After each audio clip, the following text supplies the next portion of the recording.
And welcome to another installment of Cookie Pocket. This podcast is about film. I'm joined once again by my co-hosts Mitchell and Zach.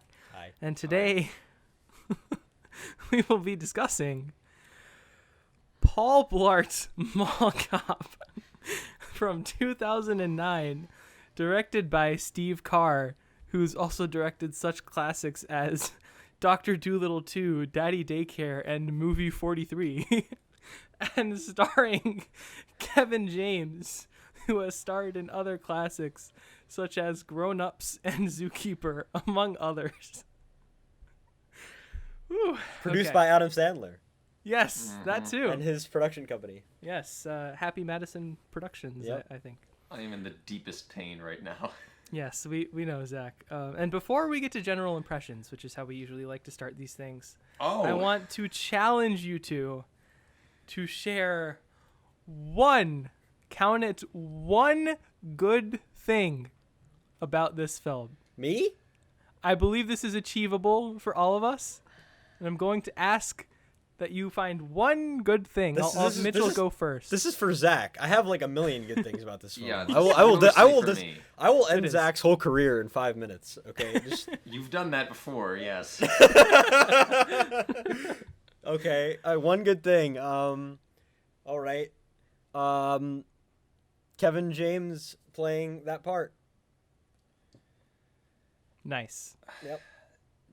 This is going to take more words for me, because I'm going to have to explain this. So our listeners know, we'll get to this in overall impressions, this was kind of like pulling teeth for me. But if I had This to isn't say... answering the question, Zach. Just answer the if I had question. to say anything positive, it would be that the movie kind of tries to act like a real movie at the end. It doesn't. Okay. But it kind of tries to for a little bit before it disappoints you. And that's maybe the only positive thing I can say about it. That really feels like a non-answer, but I'll take it. It's the Anyway. best I can do, Christian. I'm sorry. I'll just second Mitchell's, and now we can get into general impressions. I'll stop muzzling you both. Yeah. Ratings out of 5. What did we make of this movie that is, once you get into it, pretty obviously a parody of Die Hard, I think, and something that doesn't take itself too seriously, in my opinion. But ratings out of 5, general impressions, and let's try not to hurt each other while we're at it. Okay. I'm going to rip the Band-Aid off. Before I go into my thoughts here, I'm going to be a little scathing. So I just want to say to anybody who worked below the line on this movie, so I'm talking caterers, PAs, grips, gappers, electricians. Who are all listening, of course. Who knows, you know. I don't blame you. You got work, you got paid. It's really hard to find work in this industry. I get it. And so Zach, for that, please answer I the applaud question. you. This movie isn't your fault. To anybody above the line, though, so we're talking Kevin James, cinematographers, directors. How dare you create just an utterly lazy piece of garbage? I hated this movie. Hated this movie, to quote the great Roger Ebert. It was awful. It was so lazy and so devoid of anything resembling an idea or a thought or even a joke. And it made me mad, and it insulted me that it made $140 million, because they laughed their way all the way to the bank at the expense of the major audience, who ate it up like Sunday breakfast, and it just makes me so sad. 1 out of 5. Ugh. Well, the great Roger Ebert saw how great this was and gave it a 3 out of 4, and it made $183.3 million, not 140. So I'm going to start off by saying that Kevin James is Kevin James. If you've ever seen King of Queens or anything, Grown Ups, whatever the crap that Kevin James was in, you could pretty much expect this to be revolving a lot around him, kind of how Die Hard revolved around Bruce Willis. John McClane. Yes, I know John. Okay. Yes, John McClane. So this is one of many films, such as Daddy Daycare, which, by the way, I love that movie. Okay, And the reason why is because there is a certain type of appeal to family movies that are rated PG and that are specifically made that are to be lighthearted and to make fun of themselves constantly, and quite often are very slapstick. And this is extremely slapstick. This is like top tier. Like, this is like, you can't get any more slapstick than this. The slapstick comedy is very varied, and there's a lot of different ways they make Kevin James fall down. And I was not expecting anything else. I was not expecting some complicated jokes like Monty Python multi-layered stuff where it's like you have to be like a teenager to fully appreciate this, or even a young adult to fully appreciate this. This is a movie that's supposed to be able to be appreciated by literally everybody. It was purposely made to parodize Die Hard. It was not lazily done that way. It was purposely done that way from the very beginning. And this was built around Kevin James's kind of brand of humor, and I don't blame the film for taking the route that it did, going with the story. The story is obviously bad. The story is ridiculous. All of the events concerning the villains are terrible. All of the things that the villains do, the decisions they make, are dumb. But watching Kevin James act even dumber than them and still one-up them is fine by me. There's enough variation in how he knocks them out in ridiculous ways that it makes me want to see what the next scene's going to be. And that's enough for me. I don't need to have, a lot of comedic momentum to carry me to the very end, where I need to have like serious plot twists and things like that. And I appreciated the completely out of nowhere plot twists at the very end, which was just, to me, it's more ironic than it is, complicated top tier comedy. And that's perfectly fine with me. I mean, I feel like maybe I've developed a sense of understanding for family films that are like this, especially ones that came out during this time. And there's maybe it was just made to be a quick buck. Maybe I'm I'm just way over analyzing this, and it's just, this is way less complicated, and this is just a complete cash grab. But I mean, I don't know. I feel like there's a lot of different. First of all, there's humor that's to be enjoyed that would not be. It's not politically correct today at all, which is to an extent very enjoyable for most people who are tolerable and like not even just like darker comedy, who like breaking the boundaries of comedy in general. And comedy by definition is literally to offend, but basically to offend people, to offend somebody. So. And I really enjoyed those parts of it that were very 2009 brand. And I think that in that way it holds up. I gave it a 2 out of 5 because I know that it's not very well made. I mean, the cinematography is like fine. Like, I feel like they do a good job kind of showing his evolution as a character, going from being, just happy-go-lucky, kind of just going on with his day, letting people run over him until he finally gets an opportunity to show off what he's really made of, kind of thing. And obviously, it's ironic. He's not actually like, top tier like alpha like John McClane is. That's the point. That's literally the point of his character. So I think that's perfectly fine. And my expectations were already low to begin with, and I think this is a perfect family movie just to put on in the background, and I think it's fine. I mean, I don't get easily frustrated by comedies unless they're, trying really hard at something that doesn't work at all. In this case, I don't feel like the movie's trying very hard in general. I feel like it kind of just is what it is. Yeah. It doesn't need to try hard. Is that it's not trying.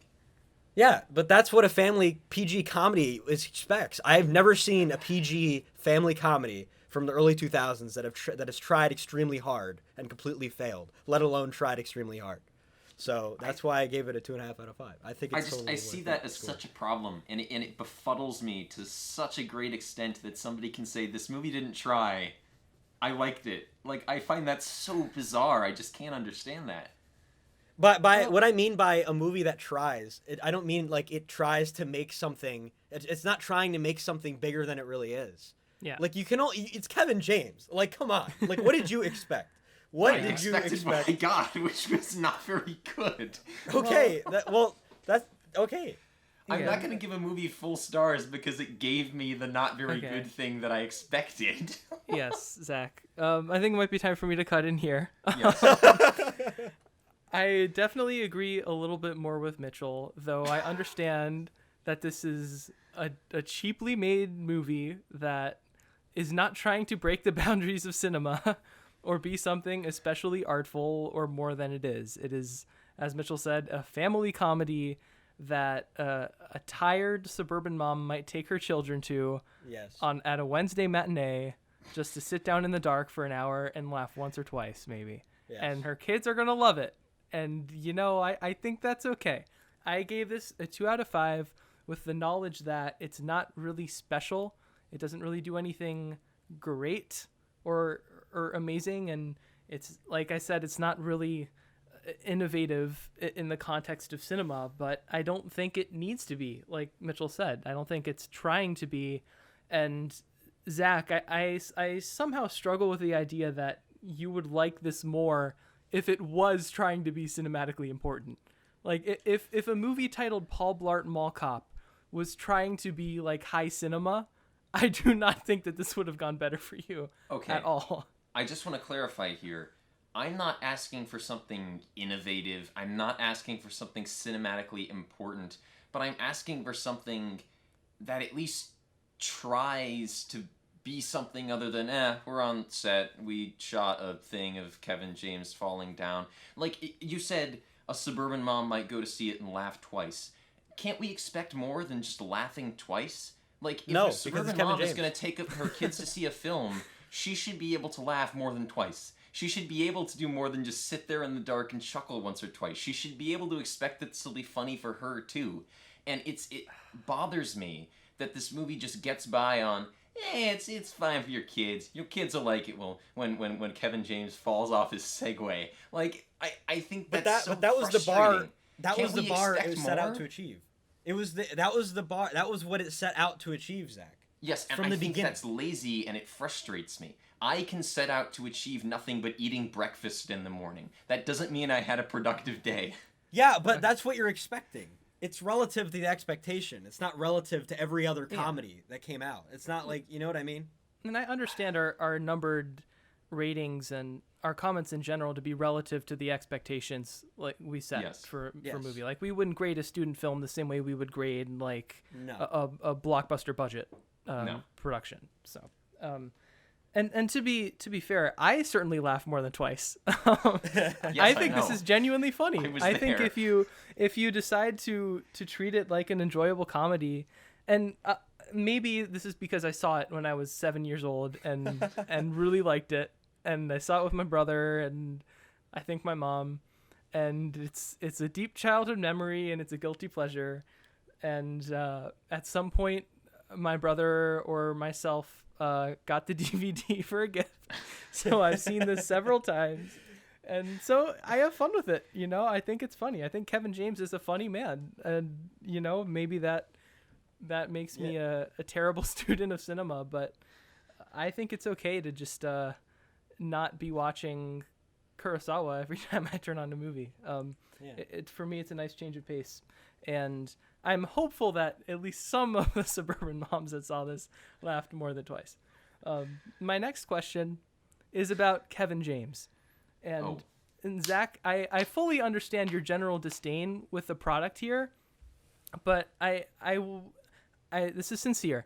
I would sincerely like to hear like more specific reasons why you hated this besides I hated it was lazy. So with this question, a topic we'll focus on is Kevin James, the star, who this pretty much revolves around. Do we think Kevin James is funny? Do we think he's too much or too little? Would this be better if it had like a truly seasoned, well-regarded actor? Or is it just what it is? So, in answer to your question there, I think this movie would make up for a lot if I thought that Paul was actually funny and endearing. But I don't.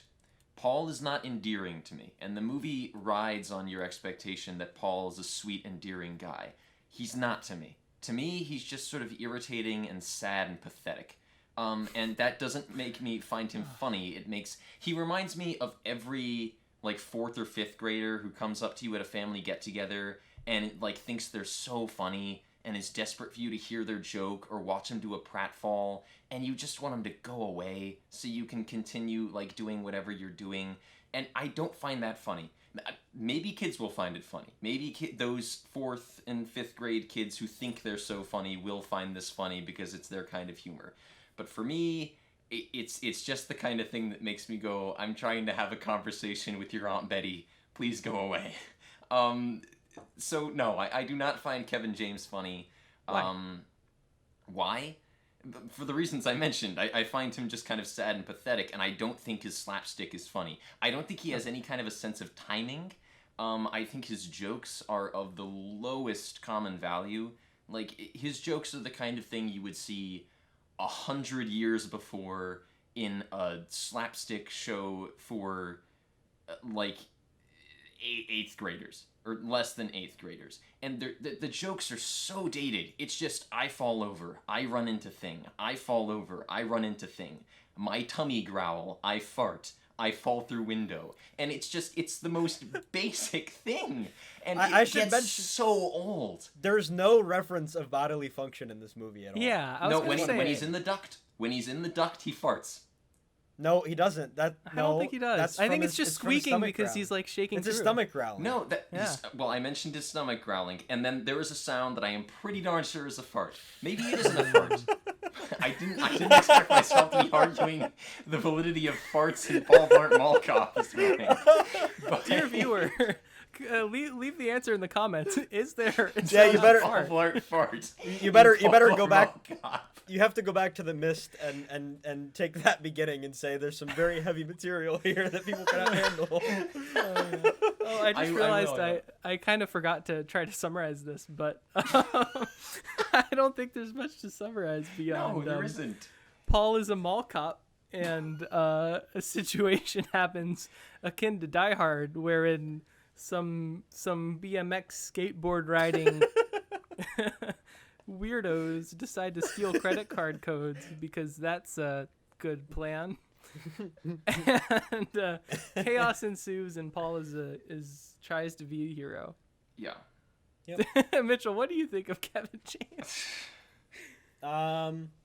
He's not very unique. He doesn't bring a lot of originality. I mean, I've seen a few King and Queen episodes fully, and I think he has some endearing qualities as a comedian. But I mean, like, that's more like, you know, as like a football obsessed, like, crappy husband kind of, you know, comedy. As somebody who's just pathetic, but you can also feel bad for them. I think he's all right. I don't think he's like, I think it's like a 3 out of 5. But I mean, like, I don't know. I really like just hammering down the fact that he lives with his grandma and his daughter. Like, you really get the sense almost immediately that was intentional to have him be so pathetic. And then you're supposed to, like, care for him, you know, throughout. And then seeing him accomplish things that he doesn't even mean to accomplish and be like, yeah, I'm cool. Like, that's the gag right there, right? Yeah. And it's up to you to decide how long you can stay with that gag. Whether it's like the second you see Kevin James's face with a mustache, you just want to kill him, like Zach, you know. Or, you know, I mean, I think that in terms of how they space out the slapstick throughout, I think it's spaced out fine. And I think there's enough variation of him, of his physicality throughout, that I think it's not too aggressive, honestly, to me. I think he has some like a natural personality. I feel like he definitely played off of his personality traits that he has in real life. It feels like, and you know, I mean, he says stuff that's not really supposed to be funny, but it's funny because nobody else laughs, kind of thing. Like a counter, like not an anti-joke, but like it's like a counter, kind of like you laugh because nobody else is laughing. Like he tries too hard. You always feel like he's trying too hard to impress people. The generic cliche, what's her name? I don't even remember her name. That he's trying to get the whole time. Very, very cliche. Dress is cliche. Worked at Mandy? Sure.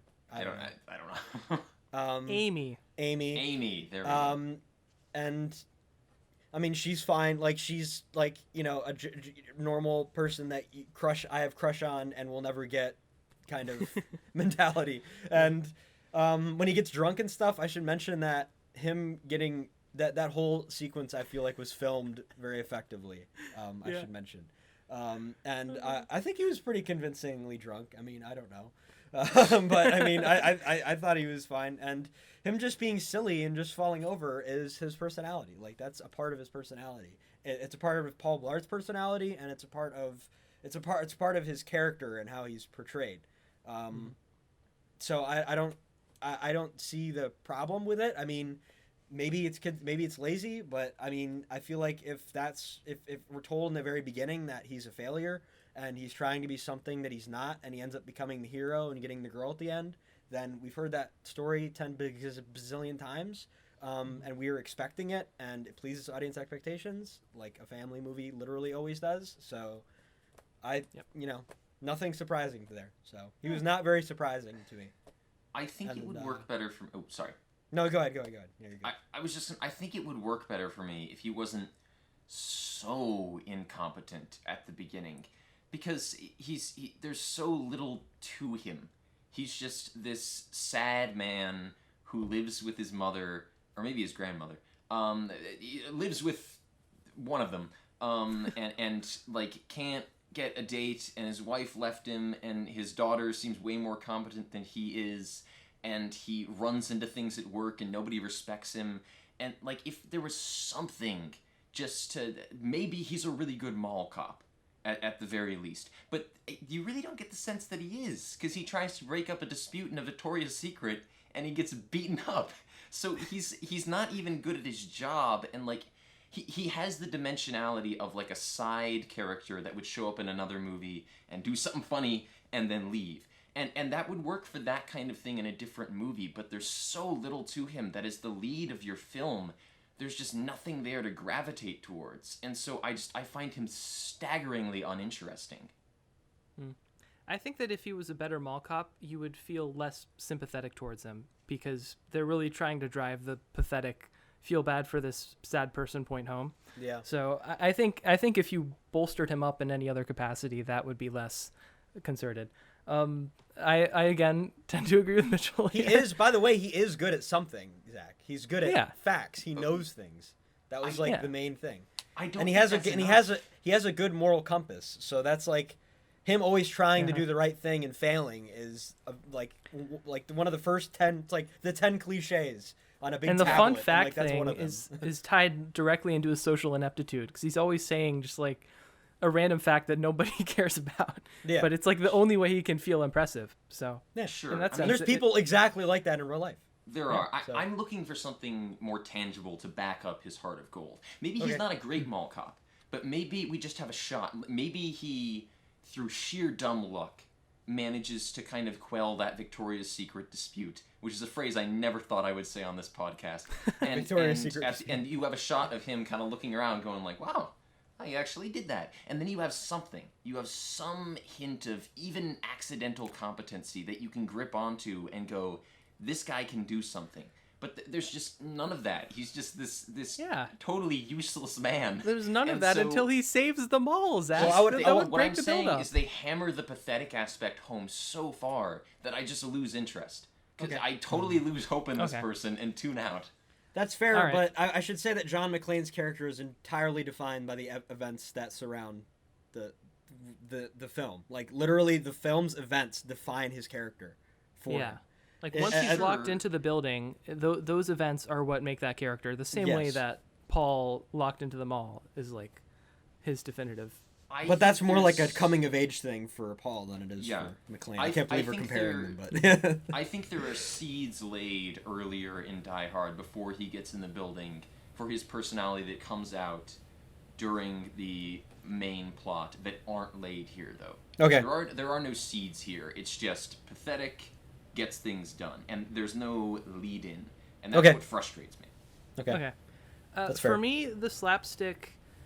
the simplicity of the slapstick or how old that gag may have been used, that doesn't bother me the same way that using a fairly simple hero's journey outline in a newer action film doesn't bother me, because the same reason watching a classic movie, I don't think it's fair to say, oh, this is slower than a movie would be if it came out today. Like, to me, that's just sort of the ground they're building off of. And like Mitchell said, I think the bits are various enough. I think he falls over enough different ways that it's a little bit funny, at least a few of the times. Yeah. And in terms of the character, when I think about a character and what makes a character interesting, I'm almost never thinking about whether I would like this person in real life or whether I would like to talk to this person or spend time with them. The same, I'm going to somehow relate this back to Uncut Gems. The same way I find Howard Ratner really interesting. I think he's despicable and aggressively unlikable, but also kind of pitiable. And so him being a terrible person doesn't subtract from how good that character is for me. The same way that Paul being annoying or one-dimensional doesn't subtract from his character for me. And because, like Mitchell said, I do believe there are people in this world that are like him. To some extent. That are worse. Yes. That are worse. Yes. That are way worse. Yeah, and there's that still makes people. me sad. So that But also I kind of understand. takes away from the I comedy. understand we're talking in the context of the film. So, but Yeah. Zach disagrees with the premise, and the he disagrees with planting the seeds in the first place. Mm-hmm. Basically, he disagrees with the where Kevin James comes from and how he grows. If you disagree with if you disagree with their status quo from the beginning, then 99% of the time you're going to disagree with the status quo that they at the end. So. Yeah. I had another question, but I think I'm just going to take us to our final thoughts because I think we've done a good job covering a lot here, and we've got our other segments and whatnot. But final thoughts. I have nothing else to say. Just go ahead. Go ahead, Zach. Okay. Well, if it's not clear already, I didn't like this movie. Like I said, 1 out of 5. But it's on record that I'm a mean old grouch. Yes. And so it's no surprise that I didn't like this movie. So, if you are somebody who is looking for something to giggle at, and if you like clowns, then you'll probably like this movie. Because this very much has that kind of simplistic clown humor. And I know that kind of sounds like an insult. I'm not trying to insult you, listener, wherever you are. Just, don't take my dislike of this film as a reason not to watch it. Like I said, caterers, PAs, grips, focus puller, give them some credit if nobody else. So yeah, Paul Blart Mall Cop, not my cup of tea, but it was never going to be. Well, I am an audience simp, so I unlike many people apparently, I like Jaws and Paul Blart. I have ascended into the fourth probably dimension. deserve that one. I have ascended into the fourth dimension and realized that both of these can be good. And, I think like I said, this is a total brand. This is almost its own genre. It's hilarious that there are so many films that are exactly like this. Like I said, like something you'd put on in the background. If you have kids, I feel like this is fine for kids. Yeah. And there's a ton of literally heaps of 2009 nostalgia Yes. here, and it's ridiculous. Like you just know right by looking at it when it came out, and that's fine. And I don't think it's for a particular audience necessarily, but I do feel like it is so simplistic that you shouldn't just watch it, just try to critique it. It's not worth critiquing. Don't have a podcast about it. It's not worth it. It's another one of many, many, many family films. Kevin James galore. So 2.5 out of 5. 2 out of 5, I mean. I'm never going to go 2.5, but don't watch the sequel. Yes. All right. You mentioned, Mitchell, that kids might enjoy this. I just want to jump in real quick before we go on to other stuff. I hate children. Zach? Your kids might like this, but make sure they get their Sesame Street in too. This is their cinematic McDonald's. You need to give them some cinematic fruit and veg as well. All right, I'm out. Okay. Okay. This will not teach your children anything. You need Oh, to he's show not your out. kids Okay. some more Kindergarten valuable Cop media will. in addition. Kindergarten Cop might, but Kindergarten Cop also features a woman overdosing. So I don't know if you want to show that to your kids. There's no in between. Okay. Either Kindergarten Cop or Paul Blart. All right. Hello Kitty Band-Aid. All right. Zach, in your final time. thoughts, you said this film wasn't for you and it was never going to be. Oh I believe that to some extent you decided before we watched this that you weren't going to like it. Now, I could be wrong, but that is my belief. That is my partial understanding of your criticism of this movie. And I think that is important to stress to a potential audience member of this film to just go in and try to enjoy it. And for once, maybe just try to watch a movie to enjoy the movie and have fun with the movie instead of criticizing it. I think that is absolutely essential because I gave this a 2 out of 5. I don't think that this is especially important or special or good, but I think it is fun. And sometimes that's enough. I don't think this has anything to do with the relative success of independent films or other movies that are seeking to do completely different things. Yeah. And I would just urge our listeners out there, if you think you'd have fun with some cheap slapstick, if you need a palate cleanser after watching a lot of really depressing movies set in World War II, maybe consider giving this a try. Yeah. I had fun with it. There's people on Letterboxd that were genuinely putting reviews saying, like, I've had clinical depression for 3 weeks, and I watched Paul Blart, and it changed my life. I got over a breakup from a relationship of 5 years. Yeah. Like, sometimes you just need it. Like, sometimes you just need, like, somebody to tell you something simply to completely change your whole life. And this is it. Paul Blart. Maybe it is. I had fun with it. I hope you do too. And if not, it was never trying to be anything special in the first place. Yeah. All right, on to our bits. What's first? We can Oh, no. Zach, please go first, because now it's me and Christian's turn to destroy something. Yes. Oh, yeah. Okay, I will go first here then. This will just be a preamble to yours, because I imagine you'll talk about that for a while. Last night I watched Last Shift, which is a 2014 horror film. That didn't actually get a lot of coverage at the time, and a lot of people don't know about. It's basically a horror remake of John Carpenter's Assault on Precinct 13. There is a woman, she's a new police officer, and her first shift is she has to basically man the phones at this old police station that is being closed down. It's entirely empty, there's nobody else there, and she just has to sit in it for this last night before they absolutely close everything up the next day. And strange shenanigans begin to take place as the hints begin to appear that the station might be haunted. Like I said, it takes a lot of inspiration from John Carpenter. There's some inspiration from Tobe Hooper as well. A lot of the scares in this are clearly referencing Poltergeist and other movies by him. But I had a lot of fun with it. It's very, very creepy. It never made me jump. There are a lot of moments that are explicitly there to shock you. And those don't quite work, but it has a great atmosphere. I was constantly creeped out by it. The ending is kind of the sort of common negative type thing that you get from this sort of mid-budget horror, but I recommend the film. Please check it out. Please give it more attention. It's a movie that didn't get much when it came out. Last Shift, 2014. 3 out of 5 for me. There's another film called The Last Shift. I don't know anything about that, so maybe that's good. I don't know. Last Shift 2014, though, is good. Nice. All right, well, controversy. Yes. Controversy. In case anybody didn't know, I just fell back in my chair. In case you didn't know, Black Widow. Black Widow is objectively bad. Yes. Black Widow is objectively bad. Boo. Bane. Boo, you stink, you suck. Christian, go. Oh dear. Okay.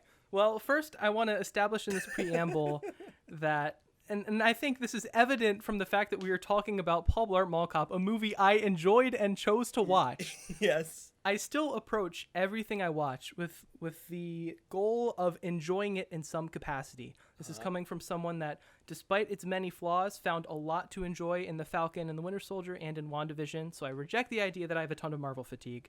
This is coming from someone that paid to see Cruella in theaters alone and really liked it. Okay? Okay. So leave me alone, and I'm rejecting any arguments that Zach has made me pretentious or an impossible to please audience, because that is far from the case. I think this could be starting to be about something else. No, not at all. No, this is very Keep very on track. specifically Keep about on Black track. Widow. Remember, Zach has Black Widow poster on right now, or whatever. The scene from the movie in the YouTube thing. So Oh, yes. So I went into this movie and I walked out thinking, what just happened? I think halfway through, I saw this with Mitchell. Halfway through, I turned to Mitchell and I said, this is actually bad. And I was said, sad I know. about it. I was really sad about it. I thought it'd maybe be like a Mission Impossible equivalent or so-so version. And it wasn't even that. I went down the list of what I look for to enjoy in any movie, in a superhero movie. I look for charismatic or interesting leads, or an interesting villain, or a plot that does new and interesting things with some twists, or even if none of those things are met, maybe there's some really exciting action sequences, or really funny jokes, or impressive technical work in CGI effects or anything.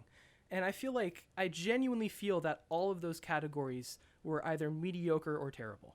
I thought that the only redeeming part of this movie was Florence Pugh, who sadly totally stole the show from Scarlett Johansson. I think she has a few moments that are charismatic, and Dave Harbour had like one really funny joke about how many people they've killed. But Yes. if you really think about the plot, there are just so many plot holes, and I wanted to enjoy it so badly, but it was poorly shot. The action was edited bizarrely. The villain was poor, and I just go down the list of things I look for to enjoy from someone that enjoys and has seen Paul Blart Mall Cop several times, and I could find basically nothing to enjoy here. I'm very sad to say. And there are parts of Captain Marvel that we both enjoy also. Yeah, Captain Marvel was mention. definitely better than this. Okay. Yeah, and you gave it a 1.5, right? Yes. Okay. I gave it a 2. Scarlett Johansson is literally watching Moonraker in the movie, and then they steal a scene, one of the most iconic James Bond scenes, where Bond and Jaws with the parachute at the beginning of Moonraker. I'm not going to spoil it because it's really awesome. They literally do the exact same thing in Black Widow, and she is watching Moonraker in the movie. Okay, That's pretty shameless. The key twist in a part of their goal to get rid of whatever his name was, the leader of the Black Widow people, who couldn't have been more one-dimensional than Paul Blart, or the guy with the fire shirt offering him hot sauce. Literally, it was so bad. The only action that's relative to Marvel is a CGI mess at the very end that we've seen, a falling scene that we've seen probably 8 bazillion times. Okay. And Marvel is like their top tier. They have the money. They have the ability to do something that's great. They knew what they were doing when they made this movie. They knew that they were making a plot that was flimsy and didn't matter. And they threw Black Widow's character aside for nothing. Every other movie that Scarlett Johansson is in as Black Widow is way better. She is better as Black Widow in every other film except her own film. I'm not kidding, okay? I love Black Widow. I think Black Widow's a great character. I feel like they justified her use in every movie, including The Avengers in 2012. She's even useful in that. Like, even Age of Ultron, like she's huge in Infinity that. War, Endgame, like she dies in Endgame, right? And this is not even mentioning the fact that she's dead, okay? Like this already lessens the impact from the very beginning by the fact that there's an origin story for somebody who's dead that nothing bad's going to happen to her is like the worst feeling, right? Florence Pugh has the best lines. She's probably the most memorable actress in this entire thing, and I don't understand how they could have messed up this bad. And I gave it a 2 out of 5 because there were some scenes that I thought were really cool, and even out of context, I thought they were really cool. And there were parts of the plot that I could understand where they were going, and there was like occasional moments with the family that was fine, but like, man, like what a disappointment. Like I can't believe that Marvel was able to push this out and have people that literally just like, oh yeah, Marvel, Black Widow, cool, okay, 5 out of 5, or 4 out of 5 or something. I'm just like, I'm sorry, like it's objectively bad. The plot makes no sense, okay? They ruin every character. Like Taskmaster completely ruined, okay? Not going to say how, but Taskmaster is completely ruined. okay? And it's not from the reason that everyone's saying it is. It's because the core aspects of Taskmaster are not there. He's not there, okay? Taskmaster is bad, all right? The main character, and by the way, all topped off by the fact that the main character, when, I totally forgot spoilers even mattered because it almost doesn't even matter to me. But I'm going to complete because we have time. Okay, but Black Widow, the main thing when she tries to make a major action, right, at the main villain, it is prevented by something very, very, very dumb. Very stupid. The dumbest thing I've ever seen come out of any superhero movie, I think, any idea ever. So much build-up for something so stupid. And he's just a guy, okay? He's literally just a guy. And we don't see anything about Black Widow, by the way. Expecting anything about actual origin, like actually her being a Black Widow? No, nothing. Nothing at all. It's a family sitcom up to the last 30 minutes. And it's very sad. So, 2 out of 5.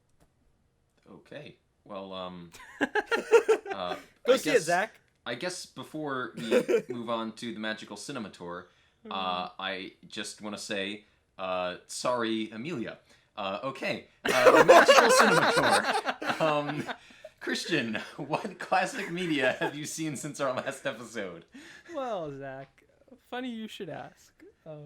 Yesterday, I watched Seven Samurai, Akira Kurosawa's opus from 1954, a truly terrific action film revolving around, you guessed it, 7 samurai who are enlisted to protect this village of farmers from raiders who are stealing their crops and basically killing them because they're stealing their food and they need protection.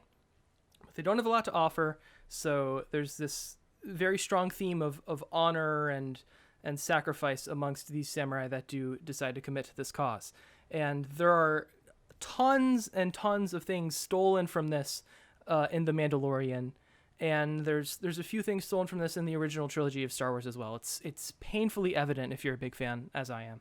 But I don't think it subtracts from the newer stuff. I just think it's a testament to how strong this original material is, and it really is great.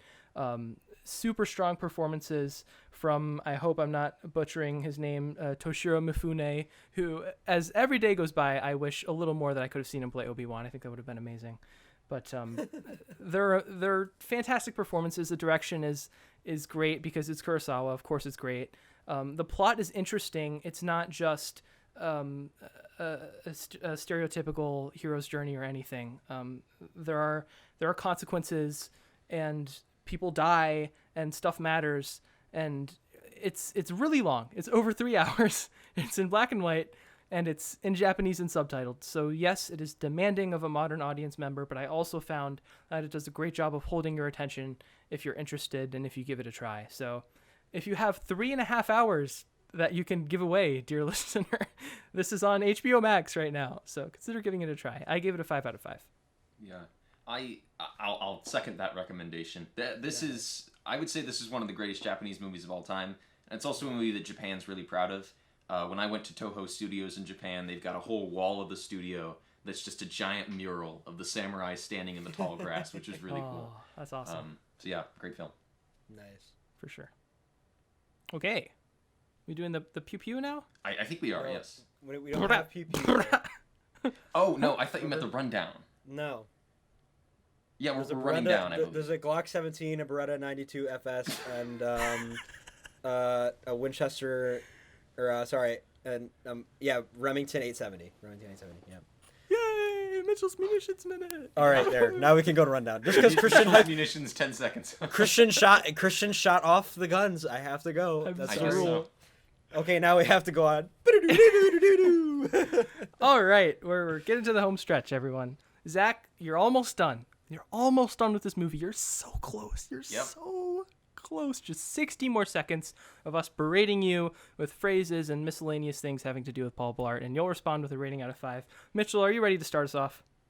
I'm ready. Excellent. 3, 2, 1, go. Scuba doobie doo. 2 out of 5. Hair extensions. 2 out of 5. Peanut butter jelly. 1 out of 5. Dreaming of becoming a state trooper. A 2 out of 5. Food. 2 out of 5. A Happy Meal and Silence. 3 out of 5. Rock Band. 3 out of 5. Hello Kitty Band-Aid. 1 out of 5. Loch Ness Monster Tattoo. 1 out of 5. Rainforest Cafe. 2 out of 5. Security guards. 3 out of 5. Officers. 2 out of 5. Safety never taking a holiday. 2 out of 5. Fat Jokes. 1 out of 5. The lemonade being insane. 1 out of 5. Meeting you at the corner of Nat and Ver. Never. 1 out of 5. Frankenstein by the Edgar Winters Group. 2 out of 5. Knowing a lot about sharks. 2 out of 5. Having all the access codes. 1 out of 5. Segways. 1 out of 5. Floor lollipop. 2 out of 5. Throwing your hip to give the illusion of having a gun. 1 out of 5. 1 second. All right, time. that. Oh, can't. Nope. Don't say anything. Just the nature of the rundown. Yeah. You did it, Zach. You made it through. I did it. Congratulations. Okay. I guess shall I preview what we're talking about next? Yeah, for you it. get your turn All right. now. You know what? I've been through 2 of these comedies. I've been through Kindergarten Cop. I've been through Paul Blart Mall Cop. I'm through with the comedy, and I'm through with the cops. All right? I've had it up to here. So next time we're talking about a silent movie that's almost 100 years old. We're going all the way back into the past to talk about Nosferatu from 1922. You two will feel my wrath. All right? But Christian already reviewed it. We're going to talk about one of the oldest I movies think we've it's ever okay. talked about on this show. And you two are going to like it, all right? So if you want to hear us talk about Nosferatu, a great classic of silent horror, tune in next time.